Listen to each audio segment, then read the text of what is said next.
ఒక ఘటన అందరినీ బాధించే ఘటన ఒక పక్క ఉంటే దాని మీద స్పందన లేదు, దాని మీద సరిగా స్పందించలేదు. ఎందుకంటే అది ఒక ప్రైవేట్ ఆలయం, దానికి మాకు సంబంధం లేదని చెప్తూ ఉంటే దాన్ని డైవర్ట్ చేయడానికి జోగి రమేష్ని అరెస్ట్ చేశారని చెప్పేసి వైసీపీ వాళ్ళు మాట్లాడుతున్నారు. నిజంగానే అది డైవర్షన్ పాలిటిక్సా, లేదంటే ఇష్యూ ఉంది కాబట్టి తప్పు చేశాడు కాబట్టి అరెస్ట్ చేశారా?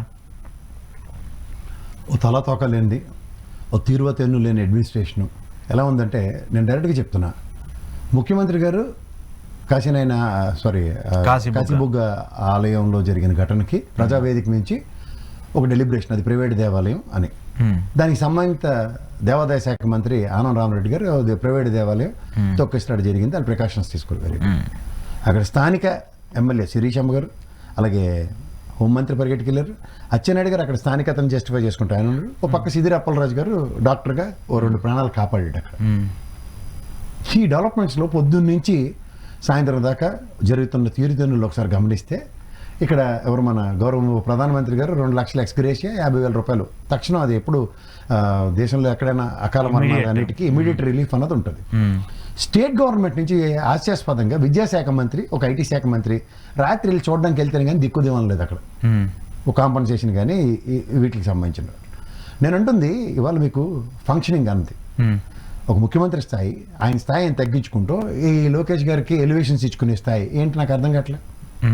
రెండోది, ఒక తుఫాన్ ఇష్యూ నడుస్తుంది. ఒక పక్కన ముందు రోజు వచ్చారు విదేశీ పర్యటనల నుంచి, ఆ రోజు కూర్చుని ఒక శాటిలైట్ ర్యాకెట్ పంపించారు, నేను పంపించిన ర్యాకెట్ లాగా మొత్తం దాన్ని మానిటరింగ్ చేశారు. ఏమైందంటే 11 లక్షల వరి ఎకరాల్లో, 1,40,000 ఎకరాల పత్తి, 1,29,000 ఎకరాల దగ్గర జొన్న, ఇంకా మామిడి పసుపు అయితే ఎన్ని లక్షల ఎకరాల్లోనో పంట నష్టం జరిగింది. పైపచ్చి ఖరీఫ్, లేట్ ఖరీఫ్ కింద చూస్తారు దీన్ని. సో ఈ సర్కమ్స్టాన్సెస్లో గతంలో అంటే నేను ఈ కాశీబొగ్గ దేవాలయం, తుఫాన్, ఈ 2 డైవర్షన్లకి ఏం చేయాలన్న దగ్గర ఈ జోగి రమేష్ అరెస్ట్, ఇది స్టేట్మెంట్ ఇస్తే ఎలాగో జస్టిఫై చేయడం ఈజీ అవుద్ది. మీకు చిన్న విషయం చెప్తాను. గతంలో ఈ క్రాప్ బుక్ అని ప్రతి 2,200 మంది ప్రజలు ఉన్న సచివాలయంలోనూ ఆర్బీకే సెంటర్లోనూ ఈ ప్రాంతంలో ఎంత పంట వేశారో ప్రాథమిక అంచనా, ఈ పంటకి ఏం ప్రికాషన్స్ తీసుకోవాలన్నది ఇది తెలిసిన అధ్యాయం మనకి. ఈ 5 సంవత్సరాల ప్రభుత్వం అయిన తర్వాత వచ్చిన ఈ 16 నెలల 17 నెలల పాలనలో ఈ క్రాప్ బుక్ మెయింటైన్ చేయట్లేదు. అంచేత వీళ్ళకి ప్రాథమిక అంచనాలు గాలిలో బ్రహ్మానందం గడి గుళ్ళు పేల్చినట్టు లెక్క. 5,250 తూతూ మంత్రంగా కేంద్ర ప్రభుత్వానికి నివేదిక పంపించామన్నారు. సింపుల్గా చెప్తా, 25 జిల్లాల్లో 24 జిల్లాలు తీవ్రంగా ఎఫెక్ట్ అయిన ఈ తుఫానుకి 40 లక్షల మంది ప్రజలు తీవ్ర ప్రభావం ఉన్నప్పుడు ఒక నేషనల్ కెలామిటీ కింద డిజాస్టర్ మేనేజ్మెంట్ నుంచి తక్షణ సహాయం కేంద్ర ప్రభుత్వం నుంచి ₹1 వచ్చింది. ఏం చేస్తున్నది కూటమి ప్రభుత్వం, డబుల్ ఇంజిన్ సర్కార్, ఇది చాలాసార్లు మాట్లాడాం. ఇది ఒక తీవ్ర పరిస్థితి. ఇదొక ఎత్తి అయితే, గత ప్రభుత్వం 80 లక్షల ఎకరాలు 70 లక్షల మంది రైతులు దగ్గర 7,890 కోట్లు 5 సంవత్సరాలకి ఈ క్రాప్ ఇన్సూరెన్స్ కట్టింది ఒక్కొక్క ఇయర్. సో అగ్రిగేట్నే ఇలాంటి తీవ్ర పరిస్థితులు ఉన్నప్పుడు 70,000 నుంచి 80,000 ఒక ఎకరానికి వచ్చింది. ఎవరైనా డిబేట్ కంటే నేను సిద్ధంగానే ఉన్నా. ఇది ఎక్కడికి ఉండవు ఇన్ఫర్మేషన్. గౌరవ ముఖ్యమంత్రి గారు, గౌరవ ఫైనాన్స్ మినిస్టర్, గౌరవ అగ్రికల్చర్ మినిస్టర్ 3 ఆఫీసుల్లోనూ డేటా తీసుకోమనండి. గత బడ్జెట్లు, ఈ బడ్జెట్ వీళ్ళకి అర్థమయ్యే భాషలో చెప్పాలంటే ఈ బడ్జెట్లో దగ్గర 1,600 కోట్ల పైచీలకి ఎంతో ఈ క్రాప్ ఇన్సూరెన్స్కి అలకేట్ చేశారు. అది ఈ రోజు దాకా పే చేయలే. ఓకే, ఇది నేను ఇస్తున్న క్లూ. దీన్ని బట్టి కంపేర్ చేసుకుని ఎవడన్నా మాట్లాడచ్చు.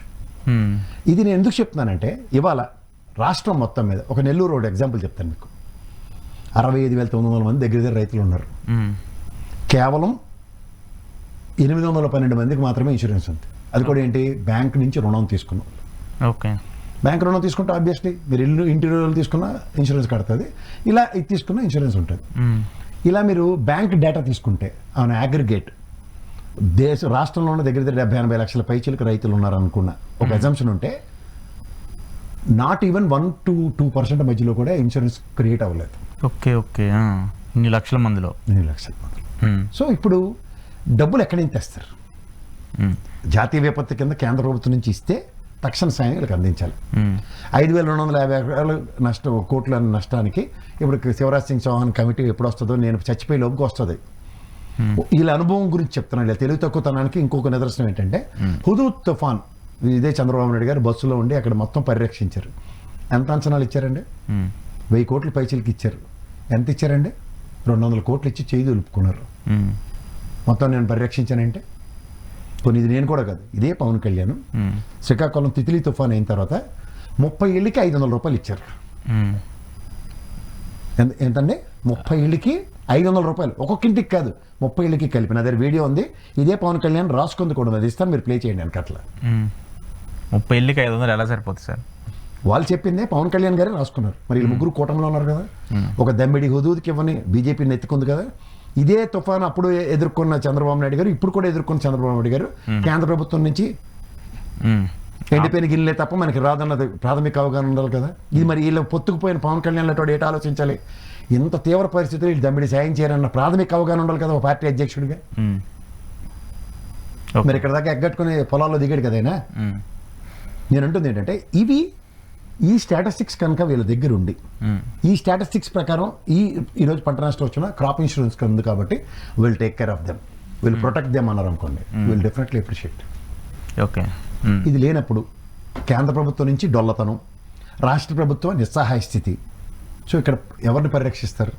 పరిరక్షించలేని నిస్సహాయ స్థితి. పైపచ్చు మీరు జాగ్రత్తగా గమనిస్తే తుఫాను ముందు రోజు వచ్చారు, తుఫాను మానిటర్ చేశారు, నెక్స్ట్ డే వాళ్ళ తమ్ముడు కొడుకు పెళ్లికి వచ్చారు. ఈయనేమో ముంబై క్రికెట్ మ్యాచ్ చూడడానికి వెళ్ళారు. చంద్రబాబు నాయుడు గారు లండన్ వెళ్ళిపోయారు. సో తీవ్ర పరిస్థితుల్లో ఒకటి కాశీబొగ్గ ఆలయంలో స్టాంపేడ్, ఈ 40 లక్షల మంది ప్రజలు తీవ్ర పరిస్థితులు ఉన్నప్పుడు వీళ్ళ ఫిజికల్ ప్రెజెన్స్ లేదు. కష్టానికి వెనకాల ఉండాలి కదా. ఇప్పుడు కాశీ బొగ్గదానికి వద్దాం. హుటాహుటిన పండా గారిని వాళ్ళ అబ్బాయి డాక్టర్ గారిని ఇద్దరిని కస్టడీలోకి తీసుకున్నారు చంద్రబాబు గారి ఆదేశాలు. మరి తిరుమల బిఆర్ నాయుడు ఎందుకు కస్టడీలోకి తీసుకోలే? సింహాచలం ఎవరి మీద చర్య ఉందా? ఈవో మీద ఉండాలి కదా. నెక్స్ట్ కాశీ బొగ్గ ఇమీడియట్గా ధర్మకర్తల లాంటి మనుషులే కదా ఇద్దరి మీద తీసుకున్నారు. ఇప్పుడు మనకి ప్రైవేట్ దేవాలయం ఉన్నారు మనలో అనమాట. బిఆర్ నాయుడు ఏమైనా రిజర్వ్ బ్యాంక్ గవర్నర్గా చేస్తుంటే డెప్యుటేషన్ మీద టీటీడీ బోర్డు చైర్మన్ ఇచ్చారా? ప్రైవేట్ వ్యక్తే కదా. టీటీడీ ప్రైవేట్ బాడీ కదా, గవర్నమెంట్ బాడీ కదా. గవర్నమెంట్ ప్రతిష్ఠించిన ప్రైవేట్ బాడీ. అంటే ధర్మకర్తలు ప్రతిరూపాలే కదా, ఖచ్చితంగా వాళ్ళే రిప్రజెంటేటివ్స్ కదా. వాళ్ళ మీద చర్యలు లేనప్పుడు పండగ మీద చర్యలు ఎందుకు వస్తున్నాయి? రెండోది, ప్రజాస్వామ్యంలో ఓ ప్రజాప్రభుత్వం మాన ప్రాణ రక్షణలకి కాకుండా మీరు నేను ఇక్కడ ధర్నా చేద్దాం జర్నలిస్టులకి, ఎంతమంది పోలీసులు పెడతారండి? ఓ 50 మంది 20 మంది చేసే దగ్గర కూడా నాకు తెలిసి 100 మంది పోలీసులు ఉంటారు ఇందిరా పార్క్ చౌరస్తాలో. ఇలాంటిది ఒక పోలీస్ స్టేషన్ పరిధిలో 25,000 మంది ఒక కేంద్రీకృతం అవుతున్న ఒక టెంపుల్ దగ్గర కనీస bear minimum precautions police department తీసుకుందా? అసలు ఇన్ఫర్మేషన్ లేదన్నా చెప్పనప్పుడు వాళ్ళు ఎలా తీసుకున్నారు అనమాట. సరే ఇన్ఫర్మేషన్ లేదన్న చాలా బాగా చెప్పారు సార్. దొంగతనం నేను రేపు చేస్తున్నాను అని చెప్పొచ్చి అలా కిక్ సినిమాలో ఉండండి సార్, చెప్పండి. కిక్ సినిమాలో లాగా నేను ముందు చేస్తానని చెప్పిన తర్వాత పోలీసు వాళ్ళు తాపత్రయపడి రూల్స్ ఏమైనా ఉన్నాయి మనకి? ఉండవు. కానీ దొంగతనం జరిగిన తర్వాత ఆడెవడో చేసాడు ఆయన పట్టుకుని దాని ధనాన్ని పరిరక్షించే బాధ్యత వాళ్ళదే కదా. అంటే వితౌట్ ఇంటిమేషన్ కదా. ఒక యాక్సిడెంట్ జరుగుతుంది, లేదంటే ఒక అనీవెన్ సర్కమ్స్టాన్సెస్ అప్రైవ్ అవుతాయి, దానికి మేము కాదంటలే. కానీ ఇక్కడ కళ్ళ ముందు ఒక కేంద్రీకృతం అవుతున్న 25,000 మంది ఒక దగ్గర కేంద్రీకృతం అవుతున్న దగ్గర స్థానిక ఇంటెలిజెన్స్ ఏమైంది? ఓకే, మీకు ఇంకొకటి చెప్తా. నేను ప్రజలు భారతదేశంలో ఉన్న 140 కోట్ల దగ్గర ఉన్న ప్రజలు మాకు డిసిప్లిన్ లేదు. ఫస్ట్ థింగ్ డిసిప్లిన్ లేదు. తర్వాత మాకు నడవడిక సరిగ్గా రాదు. సమాజంలో ఎలా ఉండాలి, నేను గుడికి వెళ్ళినా సరే తోసుకుంటూనే వెళ్తాను. ఇవన్నీ ప్రాథమికంగా అందరికీ తెలిసిన విషయం కదా. మీకు ఇంకా ప్రాక్టికల్గా చెప్తాను. మీరు బ్రహ్మాండంగా తిరుమలని తీర్చిదిద్దారు రామారావు గారు అయిన దగ్గర నుంచి. క్యూలోనే వెళ్తారు కదా. బంగారు వాకిలికి వెండి వాకిలి నుంచి మధ్యలో ఏ నియంత్రణ చేయగలుగుతున్నారు మీరు? ఎవరు ఆపలేరు. ఏమైనా నియంత్రణ చేయగలుగుతున్నారు? అట్లీస్ట్ లోపలికి బంగారు వాకిల్లోకి వెళ్ళిన తర్వాత 2 లైన్లు బయటికి పోవడానికి ఉంటుంది. ఈ డెన్సిటీలో పొరపాటును జరగడానికి జరిగితే అక్కడ అప్పటికీ కూడా మీరు రోప్ పార్టీలు పెడతారు, సెక్యూరిటీ ఉంటుంది, ఇంత జరుగుతున్న పొరపాటు అనేది మన చేతిలో లేదు. మాటకు చెప్తున్నా, ఇలా ఎప్పుడు చెప్పారు కదా, ప్రమాదం చెప్పారు. కానీ తిరుమల చెప్పి వచ్చిన ప్రమాదం, తెలివి తక్కువ నిర్ణయం, బిఆర్ నాయుడు సొంత పెత్తనం ఎలగబెట్టి వచ్చిన దరిద్రం. అలాగే ఈ 3 కేసులు సింహాచలం తీసుకోండి. వీళ్ళు ఎప్పుడైతే దేవదేవుడు నెయ్యి విషయం మొదలైందా వైష్ణవ దేవాలయాల్లో ప్రాణ నష్టం జరుగుతుంది. మీరు జాగ్రత్తగా గమనించుకోండి. దానికి దీనికి ఏంటి సార్ సంబంధం? జాగ్రత్తగా గమనించండి మీరు. జనవరి వైకుంఠ ఏకాదశి చరిత్రలో జరగని తప్పు జరిగింది అక్కడ. దాని ముందే కదా నెయ్యి గురించి మాట్లాడింది. మొదటి ఉదాహరణ. రెండోది రెండోసారి నెయ్యి టాపిక్ ఎత్తారు సింహాచలం. మూడోసారి ఈ బిఏ ఎవడు మన వైవి సుబ్బారెడ్డి పియ్యాడు ఎప్పుడో పోయాడు 2018 19 పోయాడు వెళ్ళి ఆయన దగ్గర ఉన్నాడు. ఇప్పుడున్న వేమిరెడ్డి గారి దగ్గర ఉన్నాడు. కానీ అపవాదం అంతా ఎవరికి వేసారు? 10 రూపాయల కమిషన్, తొక్క తోటకూర అంతా మాడారు కదా, దాని పర్యవసానం కాసేపు. మీరు జాగ్రత్త సార్. దానికి దీనికి ఏంటి సార్ సంబంధం? ఇప్పుడు మీరు లాజికల్ గా థింక్ చేస్తున్నారు, కానీ ప్రాక్టికాలిటీ ఉండాలి కదా. ప్రాక్టికల్ గా ఇప్పుడు లాజిక్ దేవుడు లేదంటే దేవుడి మీద నిందలేశారని చెప్పేసి ఇలా ప్రజల ప్రాణాలు దేవుడు తీస్తాడా? అంత అంత అంత బ్యాడ్ పర్సన్ ఆ దేవుడు? ప్రజలే ప్రత్యక్ష దేవుడు కదా, ప్రజల్లోంచి రెసిప్రోకేషన్ లేనప్పుడు. నేను అదే ప్రసాదం 5 ఏళ్ళు పడి తిన్నాను. ప్రజలు అందరు తిన్నారు సార్, కొన్ని లక్షల మంది తిన్నారు ఆ ప్రసాదాన్ని. ప్రతిస్పందన లేనప్పుడు కొన్ని లక్షల మంది ప్రతిజీరు ఉంటాడు.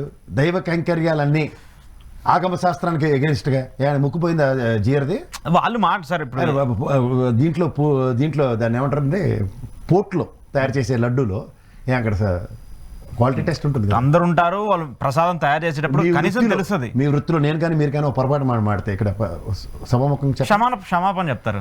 బాధ్యత లేకుండా సార్ ఇదేంటి నెయ్యి ఇలా ఉంది స్వామివారిది కదా అన్న బాధ్యత లేదానికి